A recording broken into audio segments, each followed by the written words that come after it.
The new Black Wall Street. Do it right, build wealth, live life, economic empowerment, real tips, insight on the new Black Wall Street. It's on the new Black Wall Street. He's your host.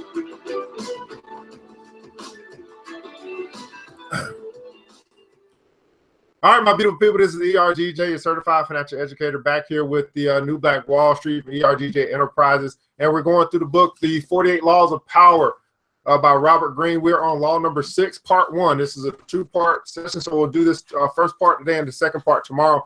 Of course, we are in the middle of our scholarship drive, so if you are kind enough to make a donation so we can send some kids to college, feel free to do that. What we're going to do, as a company, we're going to match dollar for dollar every contribution that comes in, and and that scholarship drive will actually close tomorrow.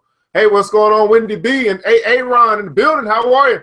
Also, this episode is brought to you by True Detergent. That's right, True Detergent, back owned and manufactured here in the Atlanta area. We're doing free Atlanta delivery as well. It's a 101-ounce bottle, for $15, meaning it's 15 cents per wash.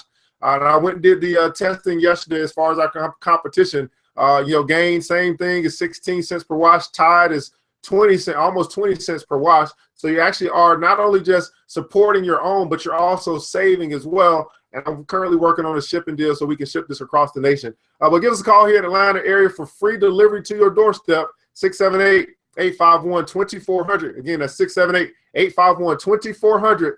Have you tried True? Make the switch. All right, we also have just some quick announcements. Club Millie, we are rolling. The plan presentation is out today and tomorrow. Unfortunately, fortunately and unfortunately, those seats are actually sold out. But if you are still interested in getting more information, go ahead and click on that link so you can get your seat for next week. We got a few seats left for next week. So we are selling out fast. People want to get this information to find out what Club Millie is all about, helping 1,000 people save and invest $1,000 this year. Hopefully you are one of the one.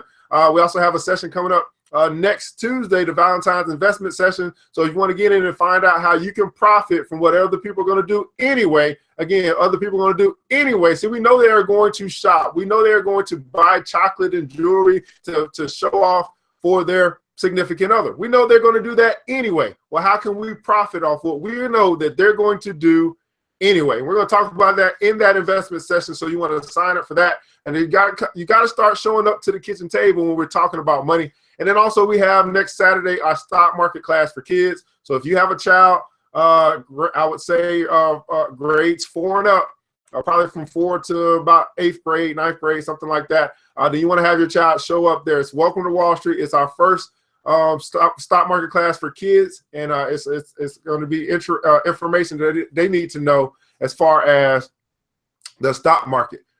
Hey, what's going on, Adrian? Thanks so much. So you're interested in selling True as well? Oh yeah, so I do have an investment session coming up for True. I had to push it back or postpone it because we're working on shipping. So let me know where you're located at, and then I don't know if you are in the Atlanta area or not. If you're not, then that's why I pushed the investment session back for the True.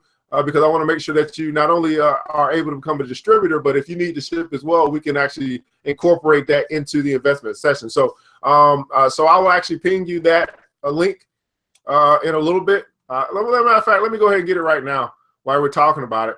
It was supposed to be scheduled for this Thursday, but I had to push it back because we're working on these commercial shipping deals. But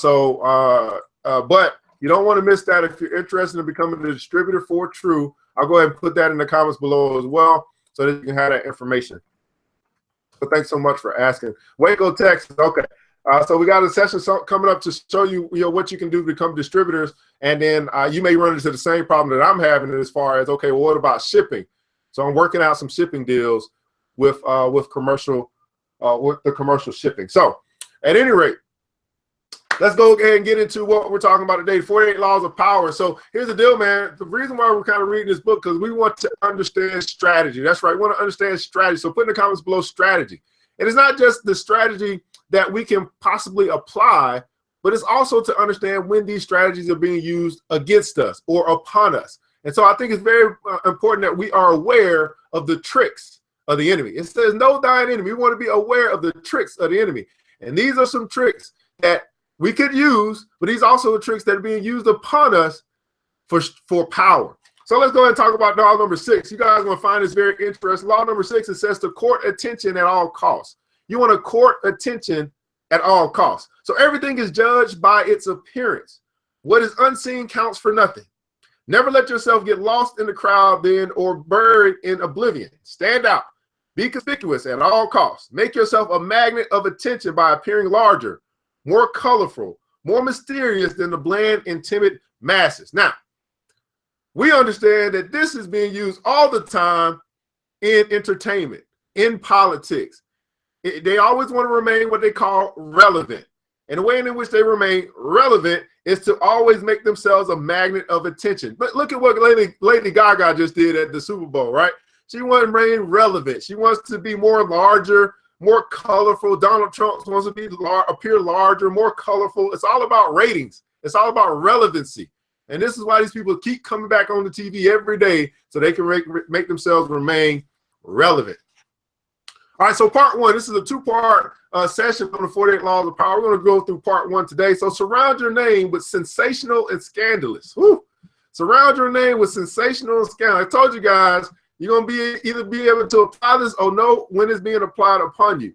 Draw attention to yourself by creating an unforgettable, even controversial image.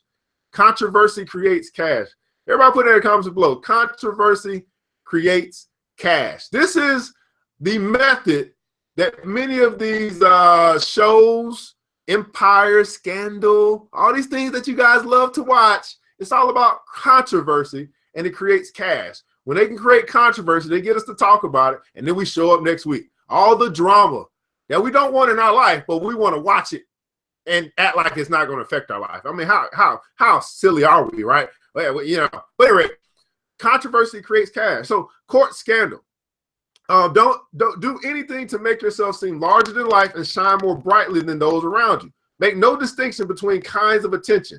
Notoriety of any sort will bring you power. Better to be slandered and attacked than ignored. And so here's the deal, man. Like, these are the games that some people play. Okay, I'm not telling you to play these games. I'm saying that be aware of when these games are being played upon you, or your psyche, or your subconscious. And when people are trying to ruffle your feathers just because they want any kind of attention. I mean, babies do this, right? Young kids do this. Like when you ignore them for a little bit, I got a little dog, right? If he get ignored for a little bit, he gonna do whatever he can to get some attention. I mean, if he got to go tear something up to get his attention, that's what he gonna do. And that's what some people do. If they got to go tear something up just to get some attention, that's what they'll do. So you need to be aware of when it's being used upon you. So here are your keys to power. Here are your keys to power. Burning more brightly than those around you is a skill that no one is born with. You have to learn to attract attention, as surely as the lodestone attracts iron. At the start of your career, you must attach your name and reputation to a quality and image that sets you apart from other people. And here's what we're talking about here. What is your determining factor? What sets you apart? Right? When it comes to you and your competition, what sets you apart? What is your niche? What is your, even in business, what sets you apart from your competition? This image can be something like a characteristic style of dress or a personality quirk that amuses people and gets talked about. Once the image is established, you have an appearance or a place in the sky for your star. It is a common mistake to imagine that this peculiar appearance of yours should not be controversial, then that to be attacked is somehow bad. Nothing could be further from the truth. To avoid being a flash in the pan and having your notoriety eclipsed by another, you must not discriminate between different types of attention. In the end, every kind will work in your favor. Barnum, we have seen, welcomed personal attacks and felt no need to defend himself. He deliberately courted the image of being a humbug. The court of Louis XIV contained many talented writers, artists, great beauties, and men and women of impeccable virtue, but no one was more talked about than the singular Duc de Lauzun. The Duke was short, almost dwarfish, and he was prone to the most insolent kinds of behavior. He slept with the king's mistress and openly insulted not only the courtiers, but the king himself. Louis XIV, however, was so beguiled by the Duke's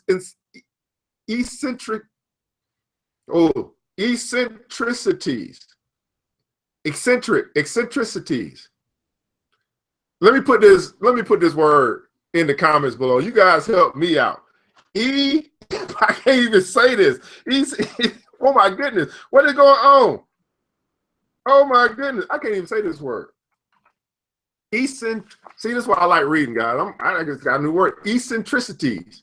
That he could not bear his absences from the court. It was simple. The strangeness of the Duke's character attracted attention. Once people were enthralled by him, they wanted him around at any cost. Can somebody look that up and put the little, syllables so I can say that? Eccentricities, I think that's what it is. Society craves larger-than-life figures, people who stand above general mediocrity. So this is what we see, right? Society craves larger-than-life figures, people who stand above the general mediocrity. This is why in baseball they were using steroids, or you see these larger-than-life characters on television. Never be afraid then of the qualities that set you apart and draw attention to you. Court controversy, even scandal. It is better to be attacked, even slandered, than to be ignored. Look at this. It's better to be attacked or even slandered than to be ignored. I don't know if I necessarily agree with that, but I'm saying I see when it's being used upon me. All professions are ruled by this law, and all professions must have a bit of the showman about them. The greatest scientist, Thomas Edison, knew that to raise money, he had to remain in the public eye at any cost. Almost as important as the inventions themselves was how he presented them to the public and courted attention. Now, this is important. Listen to this. So, almost as important as the inventions themselves. So, almost as important as your idea. Almost as important as your product or service, almost as important is that it's how you present them to the public. This is what they call marketing. So how you market your product or service has a lot to do with how much you sell. Now, at the end of the day, if you are in business, you can do all the planning, you can do all the creation, you can do all of the back work to have this wonderful, great product. But if you do not know how to present it, then you will not sell. I've seen some of the most elaborate stuff that does not sell because they do not know how to present it to the public. So you want to be able to know how to present your things to the public, and you want to court attention. Now, here's the deal. I'm not a very technical guy. I keep things simple, but I know how to connect with people.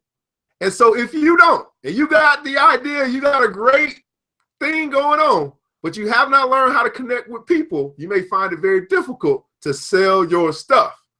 So you might want to hire somebody to represent your brand that can connect with people. Because at the end of the day, this is a people business. Oh, let me see what you say. Hey, Ron. The quality of being eccentric. That's what I thought. The eccentric act. Where's the little thing at? I was looking for the syllables, man. I'm sure it's eccentricity. I'm gonna say that's what it is. I think. Am I saying it right? Hey, Ron. I'm saying your name all wrong, and I'm asking if I'm saying something right. All right. All right, I'm sorry. So Edison would design visually dazzling experiments to display his discoveries with electricity.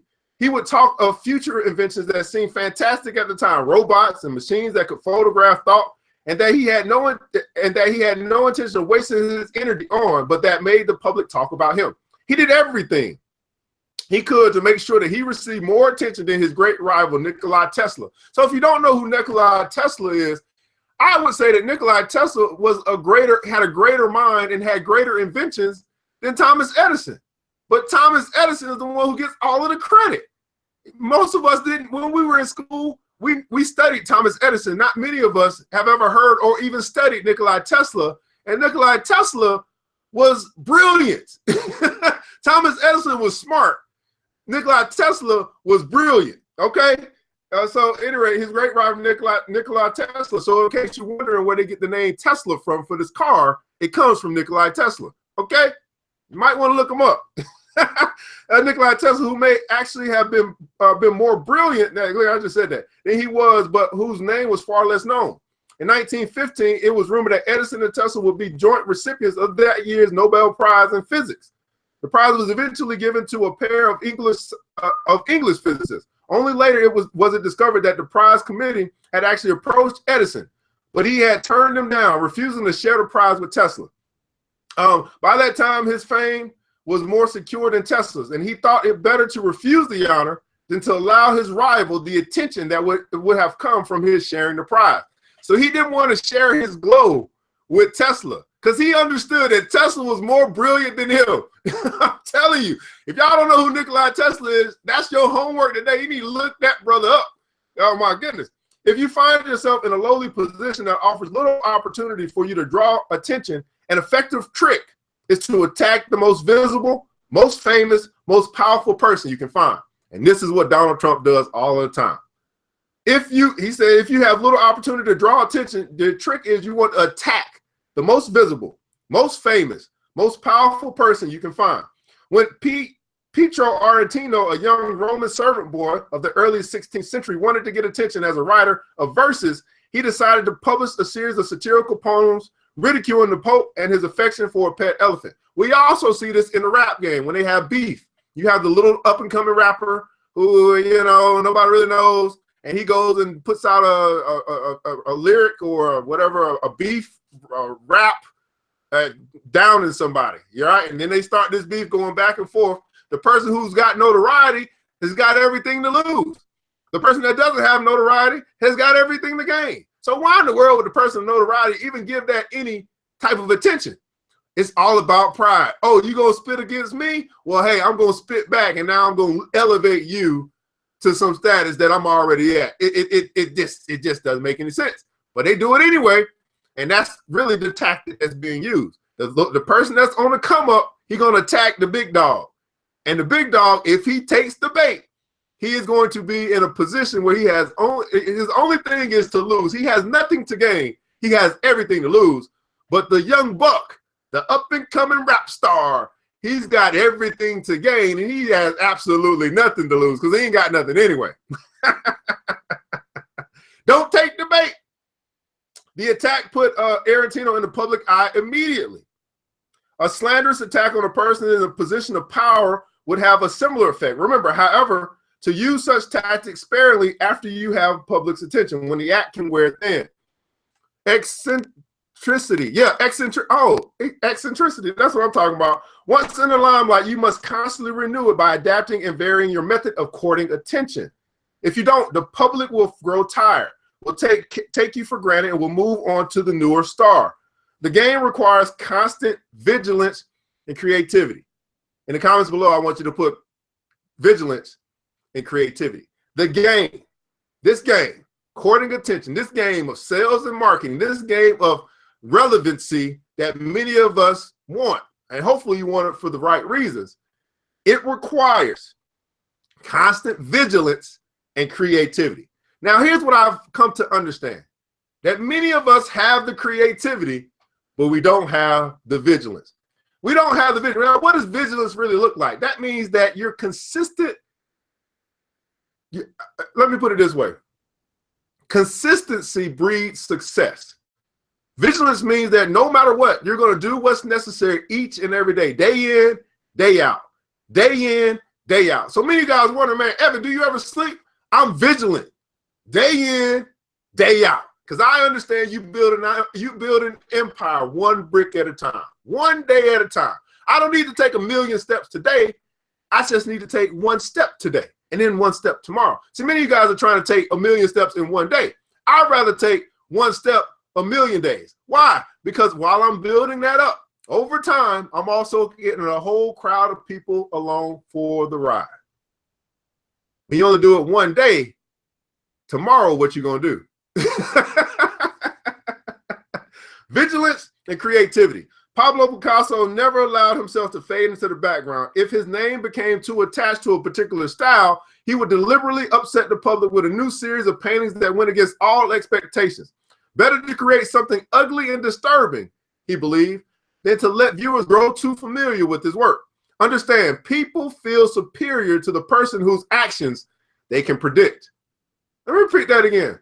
People feel superior to the person whose actions they can predict. Now ask yourself this, and maybe in some of your relationships, maybe in some of your friendships, didn't it get a little stale when you could predict what the other person was going to do? You're like, I already knew what you're going to do.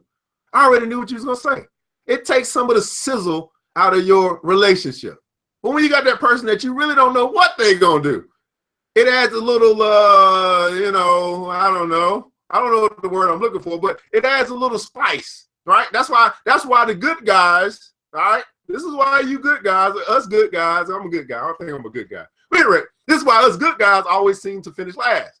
Because the thugs, they are, you know, they are hard to predict.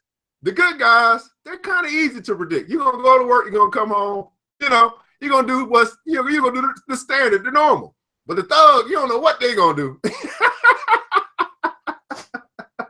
So people feel superior to the person whose actions they can predict. So what I'm saying, though, good guys, is you want to add some unpredictability into your approach, okay? I'm trying to help you out today. Add a little unpredictability into your approach. Do something a little different every now and then, all right?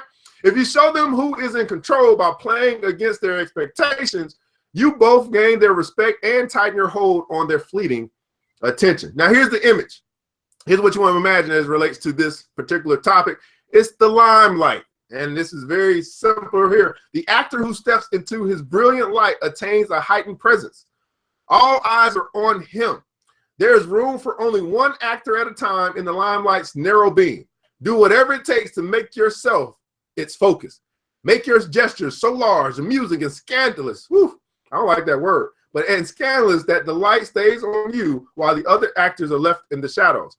And this is why Donald Trump is going to always be in front of the TV. He understands that he wants to remain in the limelight. Donald Trump wants to be the most relevant president ever. He wants to wipe out every thought of every other president ever. He wants to be the most relevant, which then he thinks is going to make him the greatest president ever. And again, the reason why we're reading this is not necessarily for us to, one, you know, apply what we can to our lives, right? But then most importantly, to recognize when these tactics are being used on you. For far too long, us as a people, we have been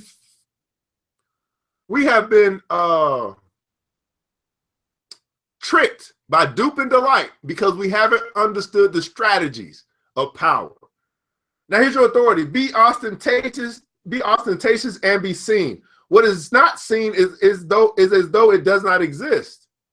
It was light that first caused all creation to shine forth. Display fills up many blanks, covers up deficiencies, and gives everything a second life, especially when it is backed by genuine merit. So here's the deal, guys. This is your law number 6, court attention at all costs. And part 1 was you want to surround your name with the sensational and the scandalous. Now, I don't really necessarily agree with the scandalous part, but hey, surround your name with the sensational. Everybody put in the comments about sensational because you should want to go out today and be sensational.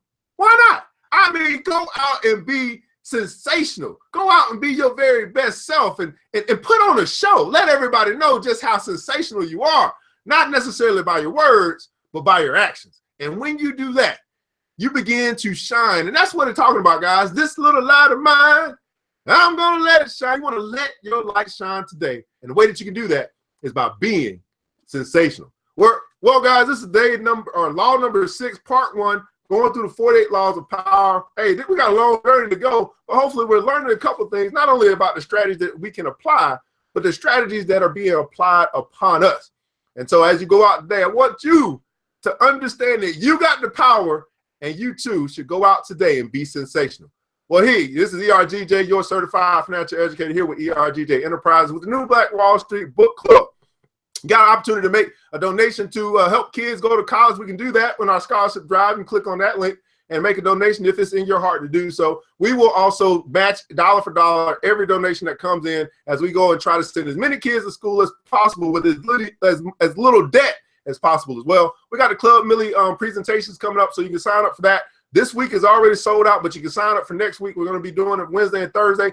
And then also the investment session for Valentine's Day, we've got that scheduled. So if you want to learn how you can profit from what everybody else is going to do anyway, then you want to sign up for that. That's talking about money and how we can put ourselves in a position to profit off what people are going to do anyway. We know they're going to buy chocolate. We know they're going to buy jewelry. We know they're going to go out on dates. We know they're going to try to woo their significant other. And I've been saying, well, hey, if you really are serious about this thing, a long-term commitment to this woman or man of yours, why not buy some stock? Yeah, you buy some stock and you stock up for Valentine's Day. So we want to sign up for that. And then also we have our stock market class for kids. We got that scheduled. That's ready to rock and roll next Saturday. So you want to go ahead and get your kids signed up for that. Make sure that your kids are in the room where they're talking about money so they can learn about this thing and learn at an early age and where we wish we would have learned about it. So we're going to start teaching them about the stock market and about investing, about principles of money in our KidVest class. So that's scheduled for next Saturday. Go ahead and get your kids signed up. That's going to be grades 4 through 9. If you have kids in that area, go ahead and sign those kids up for that class. We're gonna have a barn burner time there. If you guys have never experienced the KidVest, it is awesome. So anyway, this is ERGJ from, hey, what's going on, Miss Shauna? ERGJ from ERGJ Enterprise, New Black Wall Street, guys. Remember this, guys, it takes a village, but it starts with us. Let's build, let's build, let's build as we climb together. The new Black Wall Street. Thanks you for joining the show. We gave a lot of great tips, but it's time to go. Take the knowledge we shared, hope you use it and grow. We'll see you all there in the next episode of The New Black Wall Street. The New Black Wall Street.